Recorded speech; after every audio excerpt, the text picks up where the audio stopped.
Hello friends, welcome back to our channel. Tollywood లో సంక్రాంతి అంటే పండగ మాత్రమే కాదు, థియేటర్ల వద్ద యుద్ధమే. అందులోకి ఈ సంక్రాంతి మామూలుగా ఉండబోట్లేదు. ఎందుకంటే ఓ పక్క pan India star Prabhas and మన మెగాస్టార్ చిరంజీవి అండ్ మన మాస్ మహారాజా వీళ్ళందరితో పాటు ఒక ఓవరాల్ గా తెలుగులో ఒక 5 సినిమాలు రిలీజ్ అవ్వబోతున్నాయి. దాంతో పాటు ఒక 2 తమిళ డబ్బింగ్ సినిమాలు కూడా రిలీజ్ అవుతున్నాయి.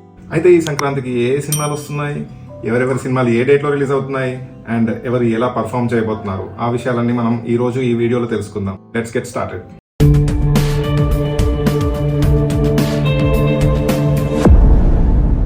సో ఈ సంక్రాంతి రేస్ లో మొదటగా వస్తుంది మన డార్లింగ్ ప్రభాస్ రాజా సాబ్ సినిమా. మాలతి డైరెక్ట్ చేసిన ఈ సినిమాలో మాలవిక మోహన్ అండ్ నిధి అగర్వాల్ యాక్ట్ చేశారు. ఇది ఒక కామెడీ హారర్ థ్రిల్లర్ జానర్ లో వస్తుంది and Prabhas full vintage look తో ఎంటర్టైనర్ గా రాబోతున్నాడు. సో మీకు ఎలా అనిపిస్తుంది? ఈ ట్రైలర్ చూస్తే మాత్రం చాలా ఇంట్రెస్టింగ్ గా అనిపించింది. అండ్ ఇందులో మారుతి మార్క్ కామెడీకి ప్రభాస్ బాడీ లాంగ్వేజ్ భలే సూట్ అయిపోయిందని అనిపించింది. సో మీకు ఈ ట్రైలర్ అయితే ఆల్రెడీ మీరు చూసే ఉంటారు. ఎలా అనిపించింది ఒక కమెంట్ చేసి చెప్పండి. అండ్ మూవీ మాత్రం ఖచ్చితంగా ఈ 9th వచ్చి పెద్ద హిట్ కొడుతుంది. మళ్ళీ బ్లాక్ బస్టర్ అన్ని రికార్డ్స్ తిరగ రాస్తుందని చెప్పేసి ఆశిద్దాం. మీరు ప్రభాస్ ఫ్యాన్స్ ఎవరైనా ఉంటే ప్లీజ్ మీ ఒపీనియన్ ఏందో కమెంట్ చేసి చెప్పండి. ఇక మన మెగాస్టార్ గారు వస్తున్నారంటే సంక్రాంతికి అసలైన కళ వచ్చినట్టే కదా. మన మెగాస్టార్ గారు మన శంకర వరప్రసాద్ గారు అనే టైటిల్ తో అనిల్ రావిపూడి గారి డైరెక్షన్ లో వస్తున్న ఈ సినిమా 12th రోజు రిలీజ్ అవబోతుంది. సో ఈ సినిమా మీద హై ఎక్స్పెక్టేషన్స్ ఉన్నాయి. ఇది కూడా ఒక కామెడీ ఎంటర్టైనర్ గానే ఉండబోతుంది అని అనిపిస్తుంది. ఎందుకంటే అనిల్ రావిపూడి అంటేనే కొంచెం కామెడీ టచ్ ఖచ్చితంగా ఉంటుంది అండ్ ఎంటర్టైన్మెంట్ కి అసలు కొదువే ఉండదు అనిల్ రావిపూడి గారి సినిమాల్లో. అండ్ అనిల్ రావిపూడి ఇప్పటివరకు సంక్రాంతికి చాలా సినిమాలు వచ్చాయి, బట్ ఇంతవరకు అనిల్ రావిపూడి గారికి అసలు ఫ్లాప్ లేదు. సో చూద్దాం ఈ సినిమా ఎంత పెద్ద హిట్ అవుతుంది అండ్ మెగాస్టార్ గారి ఫ్యాన్స్ దీన్ని ఎంత పెద్ద హిట్ చేస్తారు, ఇది ఎంత పెద్ద బ్లాక్ బస్టర్ అవుతుందో మనం ఈ సంక్రాంతికి వేసి చూద్దాం. అండ్ ఇందులో నయనతార గారు హీరోయిన్ గా యాక్ట్ చేశారు. సో ఈ కాంబినేషన్ చాలా పెద్ద హిట్ అవ్వాలని చెప్పేసి మనం అందరం కోరుకుందాం. చిరంజీవి గారి ఫ్యాన్స్ ఎవరైనా ఉంటే మీకు ఈ ట్రైలర్ ఎలా అనిపించింది? ఇందులో రిలీజ్ అయిన సాంగ్స్ అన్ని కూడా సూపర్ డూపర్ హిట్ అయిపోయినాయి కదా. సో మీకు ఈ ట్రైలర్ ఎలా అనిపించింది అండ్ సాంగ్స్ ఎలా అనిపించాయి, ప్లస్ మూవీ మీద మీ ఎక్స్పెక్టేషన్స్ ఏంటిది అనేది ఒక కమెంట్ చేసి చెప్పండి. ఈ లిస్ట్ లో తర్వాత రాబోతున్న సినిమా మన మాస్ మహారాజా గారి భర్త మహాశైలకు విజ్ఞప్తి. టైటిల్ చాలా విచిత్రంగా ఉన్నప్పటికీ చాలా రోజుల తర్వాత మన మాస్ మహారాజా గారు అవుట్ రైట్ కామెడీ జోనర్లో వస్తున్నారు. సో మనందరం చాలా సంతోషించాల్సిన విషయం, ఎందుకంటే మన రవితేజ గారి కామెడీ టైమింగ్ ఎలా ఉంటుందో మనందరికీ కూడా తెలుసు. అండ్ ఈ సినిమాకి డైరెక్టర్ వచ్చేసి కిషోర్ తిరుమల గారు. కిషోర్ తిరుమల అంటే చాలా క్లాస్ టచ్ ఉంటుంది అండ్ కామెడీ అండ్ క్లాస్ 2 కలిపి అండ్ మాస్ మహారాజా వస్తున్నాడు అంటే ఖచ్చితంగా బ్లాక్ బస్టరే కదా. సో ఈ సినిమా కూడా మనకు జనవరి 13th రోజు రిలీజ్ అవబోతుంది. సో మీరందరూ ఈ సినిమా కూడా చూడాలని చెప్పేసి మనస్ఫూర్తిగా కోరుకుంటున్నా. అండ్ మాస్ మహారాజా గారి ఫ్యాన్స్ ఎవరైనా ఉన్నారంటే ఈ సినిమాకి సంబంధించిన ట్రైలర్ మీకు ఎలా అనిపించింది అండ్ సినిమా పైన మీ ఒపీనియన్ ఏంది అనేది ఒక కమెంట్ చేసి చెప్పండి. అండ్ ఈ సంక్రాంతికి కేవలం పెద్ద హీరోలే కాకుండా మన యంగ్ హీరోలు కూడా పోటీకి దిగుతున్నారు. సో ఆ విశేషాలు ఏందో మనం ఇప్పుడు తెలుసుకుందాం. యంగ్ హీరోలలో మొదటగా నవీన్ పొలిశెట్టి. కామెడీ తను ఇంతవరకు యాక్ట్ చేసిన ఏ సినిమా కూడా ఫ్లాప్ కాలేదు.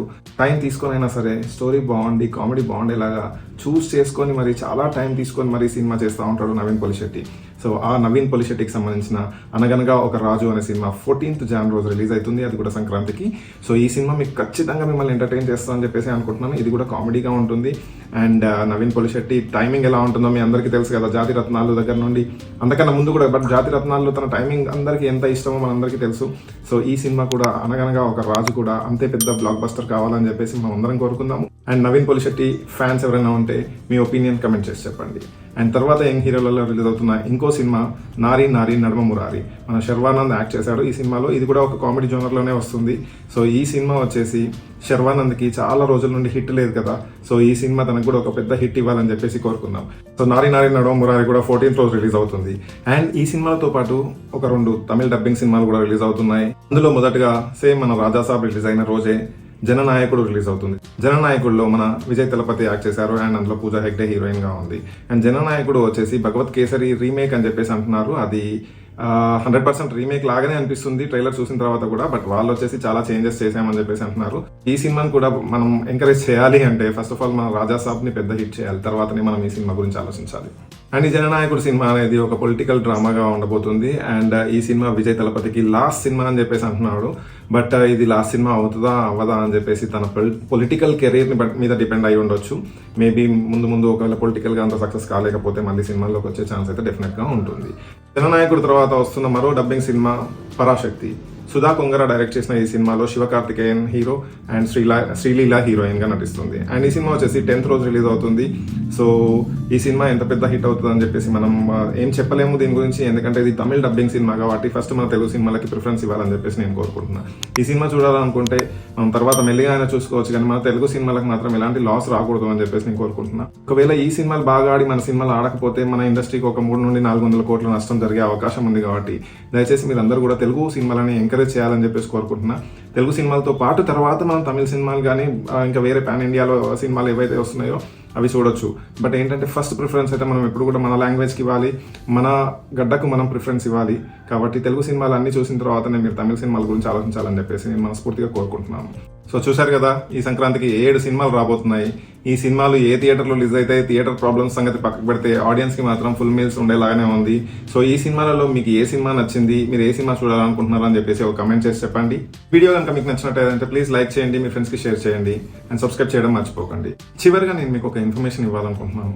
మన దేశంలో ఎన్నో సమస్యలు ఉన్నాయి. బంగ్లాదేశ్లో కూడా హిందువులపై ఎంతో గొడవ జరుగుతుంది. అంతేకాకుండా రీసెంట్గా మన ఒలింపిక్స్లో మెడల్ గెలుచుకున్న ఒక అమ్మాయి గురించి కూడా చాలా ట్రెండింగ్ అవుతుంది. ఇవన్నీ సమస్యలు కాదని చెప్పేసి ఇంకా నా అన్వేషణ పట్టుకొని ఎందుకు ఇంతమంది యూట్యూబర్స్ మాట్లాడుతున్నారు, అది వదిలేసి దయచేసి ఇంకా మిగతా సమస్యల పైన ఒకవేళ మీరు సనాతన ధర్మం గురించి మాట్లాడాలనుకుంటే మన బంగ్లాదేశ్లో జరుగుతున్న గొడవ గురించి మాట్లాడండి ప్లీజ్. ఈ విషయాన్ని అక్కడ వదిలేసి అందరికీ ఆ యూట్యూబ్లో అన్వేషణ చూసి చిరాకు వచ్చేస్తుంది. కాబట్టి దయచేసి ఇంకా ఆ విషయాన్ని వదిలేసి దయచేసి వేరే టాపిక్స్ పైన మాట్లాడాలని చెప్పేసి నేను మనస్ఫూర్తిగా కోరుకుంటున్నాను. Thank you for watching the video.